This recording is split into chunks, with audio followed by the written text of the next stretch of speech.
শেষ পাওয়া খবরে অষ্টম রাউন্ডের গণনা শেষে আরামবাগ লোকসভা কেন্দ্রের তৃণমূল প্রার্থী মিতালি বাগ ভোট পেয়েছেন 3,09,848টি এবং বিজেপি প্রার্থী অরূপ কান্তি দিগার ভোট পেয়েছেন 2,81,006টি। অর্থাৎ তৃণমূল প্রার্থী মিতালি বাগ তার নিকটতম প্রতিদ্বন্দ্বী বিজেপি প্রার্থী অরূপ কান্তি দিগারের থেকে 28,842টি ভোটে এগিয়ে আছেন।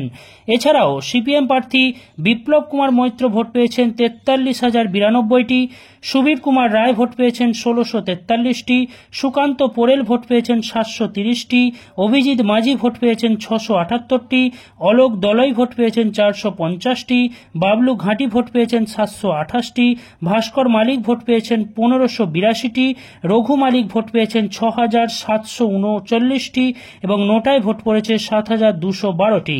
আবারও বলছি, আরামবাগ লোকসভা কেন্দ্রের অষ্টম রাউন্ডের গণনার শেষে তৃণমূল প্রার্থী মিতালি বাগ তার নিকটতম প্রতিদ্বন্দ্বী অরূপ কান্তি দিগারের থেকে 28,842টি ভোটে এগিয়ে আছেন। অর্থাৎ অষ্টম রাউন্ডের গণনার শেষে তৃণমূল প্রার্থী মিতালি বাগ এগিয়ে আছেন এবং পিছিয়ে আছেন বিজেপি প্রার্থী অরূপ কান্তি দিগার। মিতালি বাগ 28,842টি ভোটে এগিয়ে আছেন।